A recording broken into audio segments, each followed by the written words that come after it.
You are being treated cheaply because you have put yourself on sale. This is a brutal truth, but it is the only place we can start if you want to change your life. Look at the way people interact with you. Do they interrupt you? Do they cancel plans with you at the last minute? Do they ask you for favors without ever offering anything in return? Do they feel comfortable disrespecting your boundaries? If the answer is yes, it is not because they are all terrible people. It is because you have signaled to them through 1,000 tiny subconscious behaviors that your value is low. You have signaled that you are abundant, that you are easy to acquire, and that you are afraid to lose them. In the ruthless marketplace of human interaction, abundance creates contempt, scarcity creates value. If you are always there, always smiling, always available, and always accommodating, you are like the air, essential perhaps, but completely ignored until you are gone. Today we are going to change the price tag you have placed on your soul. We are going to apply the dark psychology of value, drawing from Robert Greene's 16th law of power and the cold logic of Machiavelli to force the world to reassess your worth. You will learn how to stop being cheap and start being the prize that others must work to earn. The fundamental economic principle of supply and demand applies to your personality just as much as it applies to gold or diamonds. Why is a diamond valuable? Is it because it is useful? No, water is useful, diamonds are useless. But water is cheap because it is everywhere, and diamonds are expensive because they are rare. You have spent your life trying to be useful. You have tried to be the good guy, the reliable friend, the hardworking employee. You thought that by giving more you would receive more respect.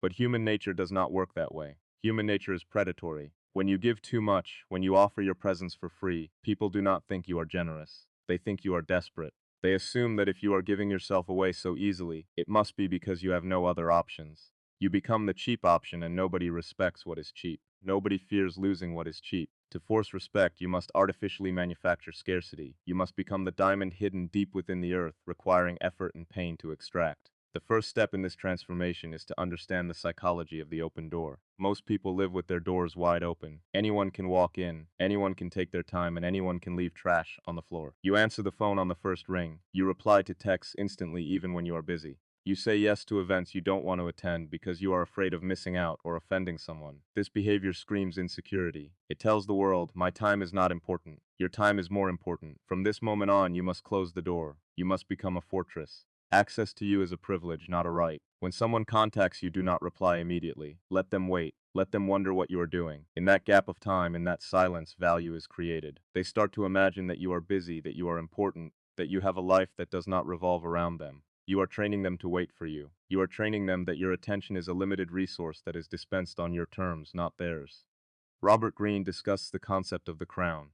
If you walk with your head down, apologizing for your existence, people will step on you. If you walk with a sense of entitlement, acting as if you are already a king or a queen, people will treat you with a strange difference. This is Law 34. Be royal in your own fashion. The cheap person is terrified of offending others. They are constantly adjusting their behavior to fit in, to be liked, to be nice. But niceness is often just a disguise for cowardice. You are nice because you are afraid of conflict. You are nice because you need their validation. The high-value individual is not nice. They are courteous but firm. They have standards. Imagine a luxury store like Hermes or Rolex. Do they have a sale? Do they beg you to buy their products? No. They have a waiting list. They might even refuse to sell to you if they don't think you represent the brand well. You must adopt this mentality. You are the luxury brand. You have a set of standards, values, behaviors, and levels of respect that are non-negotiable. If someone does not meet the price of admission, they do not get access to you. You do not lower your price to make a sale. You let the customer walk away. This brings us to the most painful part of being cheap. The fear of walking away. A cheap object is clingy, it sticks to you. A valuable object stands alone. The reason people disrespect you is that they know deep down that you will not leave. They know that no matter how badly they treat you, you will still be there tomorrow hoping for a crumb of affection. You have given them all the leverage. To force respect, you must be willing to destroy the relationship. You must be willing to burn the bridge. This is the nuclear option of social dynamics. When you show someone that you are perfectly capable of surviving without them, that you are actually happy in your solitude, you terrify them. You shatter their control. The next time someone disrespects you, do not argue. Do not try to explain why your feelings are hurt. Explaining is weak. Explaining is negotiating. Instead, withdraw. Go cold. Remove your presence entirely. Do not block them. That shows emotion. Just stop engaging. This absence is a vacuum. It forces them to confront life without you. And if you have been valuable, if you have been strong, they will feel that loss. They will realize that they cannot afford to lose you, and they will come back paying the full price. Let's analyze your communication style. Cheap people talk too much. They are uncomfortable with silence, so they fill it with nervous chatter. They overshare their secrets, their fears, and their weaknesses to people who have not earned that intimacy. They think that by opening up they are building connection. But in reality they are just boring the other person and giving them ammunition to use later. Law 4 says always say less than necessary. Words are a currency. If you print too much money, inflation happens and the value of the currency drops. If you speak too much, the value of your words drops. When you speak, it should be an event. It should be deliberate. Learn to answer questions with a few words. Learn to look people in the eye and say nothing. This silence makes you unpredictable. It makes you dangerous. People cannot manipulate what they cannot understand. And they cannot understand a man or woman who keeps their mouth shut. By withholding information, you force them to project their own fantasies onto you. You become a blank canvas, and they will paint you as more intelligent, more powerful, and more interesting than you actually are. Being cheap also manifests in how you handle disrespect disguised as humor. You know the situation. Someone makes a snide comment, a joke at your expense in front of a group. The cheap person laughs along awkwardly, trying not to ruin the vibe, or they get visibly upset and look sensitive. Both reactions are failures. They signal that you accept the frame that you are a target. The high-value response is deadpan silence. You stop what you're doing, you turn to them, you look them directly in the eyes with zero emotion, and you hold that gaze for 4 seconds. You do not smile. You do not speak. You let the silence become heavy. You let the room become awkward. By doing this, you are rejecting their gift of a joke. You are mirroring their disrespect with a wall of indifference. Usually they will crumble, they will look away, they will stutter, or they will say, "I was just joking." You have asserted dominance without saying a word. You have shown that the price of disrespecting you is social humiliation. You must also examine your availability in terms of emotional support. Many of you are the therapist for your friends. You listen to their drama, their breakups, and their complaints for hours. You think this makes you a good friend. But ask yourself, do they listen to you, or do they suddenly become busy when you have a problem? If the exchange is one-sided, you are not a friend. You are an emotional tampon. You are being used to absorb their toxicity, and then you are discarded. This makes you cheap. You must stop being a dumping ground for other people's problems. When someone starts launching into a long complaint, cut it short. I can see you're going through a lot, but I have to get back to work. Set a boundary. By refusing to engage in low-level drama, you signal that your mental space is a sanctuary. You are focused on higher things. Growth, money, power, success. You do not have time for petty gossip. People will respect you more when they realize they cannot bring their garbage to your doorstep. Think about the concept of the prize. In every interaction there is a prize and there is a chaser. The chaser tries to impress, tries to qualify themselves, and tries to win approval. The prize sits back, evaluates, and judges. For your entire life you have been the chaser. You have dressed to impress them. You have spoken to please them. You have worked to win them. It is time to flip the dynamic. You must believe with delusional confidence, if necessary, that you are the prize. You are the one with the vision, the discipline, and the future. They are lucky to be in your orbit. When you meet new people, do not try to make them like you. Instead, observe them and ask yourself, do I like them? Do they meet my standards? Are they worthy of my time? This subtle shift in mindset changes your micro-expressions. It changes your posture. It changes the tone of your voice. You stop leaning in. You stop seeking validation. You start assessing value. And ironically, the less you try to impress people, the more obsessed they become with impressing you. Another way you cheapen yourself is by apologizing for things that are not your fault. Sorry to bother you. Sorry for the late reply. Sorry. Can I just ask? Stop it. Apologies are admissions of guilt. When you apologize unnecessarily, you are submitting. You are lowering your status, unless you have genuinely harmed someone or made a grave error. Remove the word sorry from your vocabulary. Replace it with gratitude or directness. Instead of sorry I'm late, say thank you for waiting. Instead of sorry to bother you, say I have a quick question. This seems small, but language shapes reality. When you stop apologizing for taking up space, you signal that you have a right to be there. You signal that your existence is not a burden to others but a blessing. The high-value individual moves through the world with a sense of purpose, not a sense of guilt. We must also talk about your neediness. Neediness is the most repulsive trait a human being can possess. It smells like decay. It repels people instantly. Neediness comes from an inner emptiness, a belief that you are not enough on your own. So you need someone else to complete you. You need their text to feel loved. You need their invitation to feel popular. This makes you a slave. To stop being cheap, you must become self-contained. You must build a life that is so rich, so challenging, and so exciting that a relationship or a friendship is just the cherry on top, not the whole cake. You must fall in love with your own solitude. When you are happy alone, you are invincible. You can walk away from any negotiation. You can walk away from any bad partner. You can walk away from any toxic job because you know that you will be fine. This lack of neediness is magnetic. It draws people to you because they want a piece of that freedom. They want to be around someone who doesn't need them but chooses them. Consider the law of infection. Robert Greene warns us to avoid the unhappy and the unlucky. If you surround yourself with cheap people, people with no ambition, people who gossip, people who have no standards, you will become cheap by association. You are the average of the 5 people you spend the most time with. If your circle accepts mediocrity, you will accept mediocrity. To increase your value, you must ruthlessly curate your social circle. It is better to be alone than to be in the company of those who lower your market value. When you are seen with high status, high V-value people, your value increases by proxy. But even more importantly, when you are seen alone, unbothered, and working on your mission, your value increases because you are demonstrating autonomy. You are showing that you do not need a pack to survive. You are the lone wolf, and the lone wolf is always more respected than the sheep in the herd. Finally, in this first part of your transformation, you must understand that value is not about what you have. It is about what you tolerate. You teach people how to treat you by what you allow. If you allow someone to be late, you teach them your time is worthless. If you allow someone to raise their voice at you, you teach them you have no spine. If you allow someone to lie to you and you stay, you teach them you are a fool. The switch happens when you set a penalty for bad behavior. You do not get angry. You enforce consequences. The consequence is the withdrawal of your attention. It is the removal of your benefits. When people realize that every act of disrespect costs them something, it costs them your warmth, your help, or your presence, they will stop. They will walk on eggshells around you, and that is exactly where you want them. In part 2, we will go even deeper. We will discuss the dark art of creating competition to make people fight for your attention. We will talk about how to use strategic unpredictability to keep them off balance, and how to master the ultimate power move, the willingness to be disliked. But for now, look at your life. Look at the open doors. Look at the discount tags you have hung around your own neck. Tear them off. Close the door. Silence the noise, and prepare to become the most expensive thing in their lives. Now that you have closed the door and stopped giving yourself away for free, we must move to the offensive. It is not enough to simply protect your value. You must aggressively inflate it. You must make the people around you feel that they are in a constant state of competition for your attention. This brings us to one of the most powerful laws in human nature. We want what others want. If you are sitting alone in a corner available to no one but waiting for anyone, you are perceived as having low value. But if you are surrounded by people or if you simply appear to be desired by others, your value skyrockets. This is social proof. To stop being cheap, you must create an atmosphere of rivalry around you. You must never let a romantic partner, a boss, or a friend feel that they have total ownership of you. Hint at your other options. Mention other people who appreciate your work.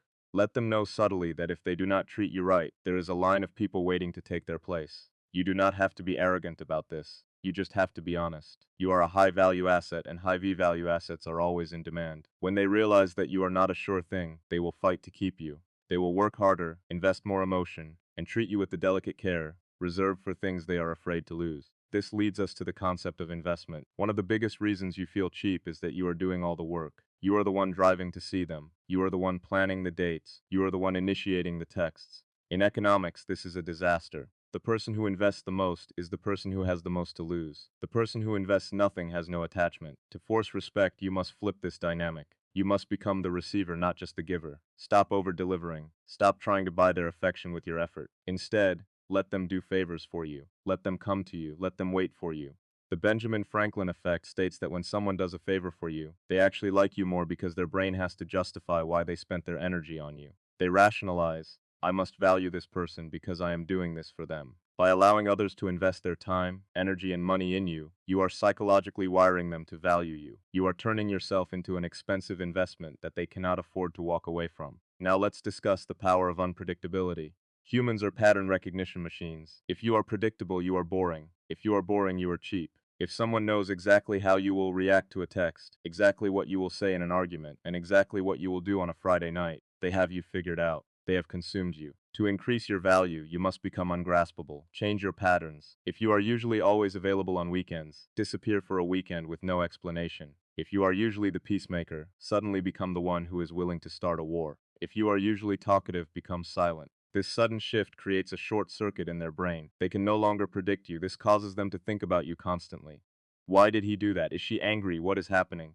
The more time they spend analyzing your behavior, the more space you occupy in their mind. And in the game of power, mental real estate is the most valuable territory of all. Be the ocean, sometimes calm, sometimes stormy, but always deep and dangerous. Never be a stagnant pond. You must also master the art of the refusal. The word yes is the currency of the slave. The word no is the currency of the king. Cheap people say yes to everything because they are afraid of missing out or afraid of disappointing others. High-value people say no to almost everything so that their yes actually means something. When you are always available for every coffee, every meeting, and every party, your presence becomes diluted, it becomes common. But when you decline invitations, when you protect your time, people begin to wonder about you. What is he doing that is so important? They start to see your time as a scarce commodity. And when you finally do say yes to an invitation, they feel honored. They feel like they have won a prize. Do not give excuses when you say no. Do not lie. Simply say, I can't make it, or that doesn't work for me. Never explain yourself. Explanations are for subordinates. Leaders simply decide. By protecting your time with the word no, you are placing a velvet rope around your life. You are creating exclusivity. Let's talk about emotional contagion. If you are constantly reacting to other people's emotions, getting angry when they are angry,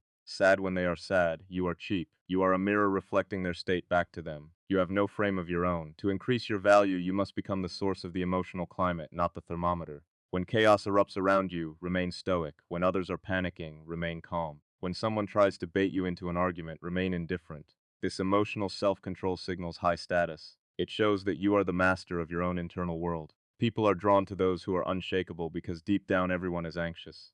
Everyone is looking for a rock to hold on to in the storm. Be that rock, but be a rock that is slightly out of reach. Do not let their drama penetrate your armor. When they see that they cannot manipulate your emotions, they will respect you. They will realize that you are operating on a higher frequency, one that they cannot easily disrupt. Another crucial aspect of value is your mission. A person without a purpose is cheap because they are drifting. They are waiting for someone else to give their life meaning. They make their partner their mission or their job their mission.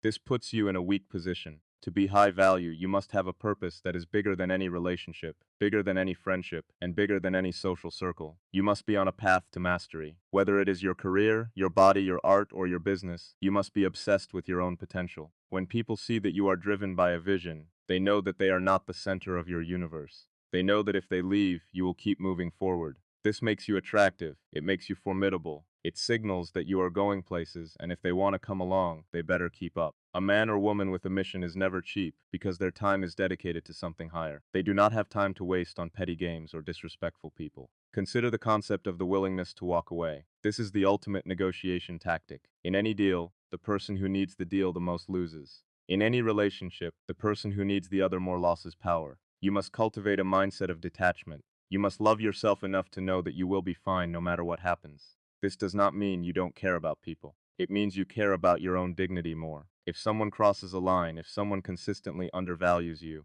you must be willing to cut them off. Cold turkey, no looking back. When you have this strength, people can feel it. They can feel that you are not bluffing. They sense that there is a line they cannot cross. This creates a natural boundary of respect. They will police their own behavior because they don't want to trigger your departure. The moment you are afraid to lose someone, you have already lost them. The moment you are willing to walk away, you keep them forever.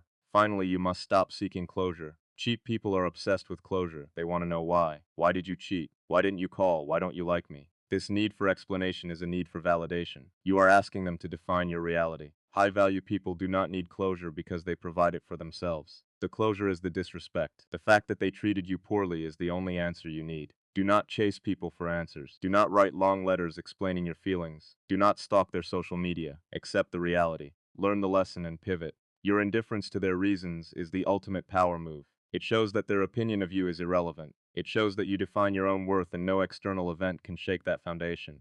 This transformation from cheap to valuable, from ignored to respected is not an overnight fix. It is a rewiring of your entire existence. It requires you to kill the part of you that begs for love. It requires you to birth the part of you that commands respect. It will be lonely at first. When you stop initiating, your phone might be quiet. When you set boundaries, people might leave. Good, let them go. The silence is not emptiness, it is space. Space for new high-value people to enter. Space for you to build a life that you are proud of. You are shedding the dead skin of your old self. You are refining yourself in the fire of discipline. Do not fear this darkness. The most valuable things in the world are often found in the dark, gold in the mines, pearls in the ocean, and your true power in the depths of your own psychology. You have spent enough time being the nice guy, the easy option, the backup plan that ends today. From this moment forward, you are the prize. You are the standard. You are the one who chooses. And now I have a question for you. I want you to be honest with yourself and with this community. We are all on this path together. Which one of these cheap behaviors are you guilty of? And what is the first thing you will do tomorrow to kill it? Will you stop texting first? Will you say no to a favor? Will you finally walk away from someone who doesn't respect you? Let me know in the comments below. Write it down. Make it real. And as always, if you want to master the laws of power and human nature, make sure you are subscribed. The journey has just begun.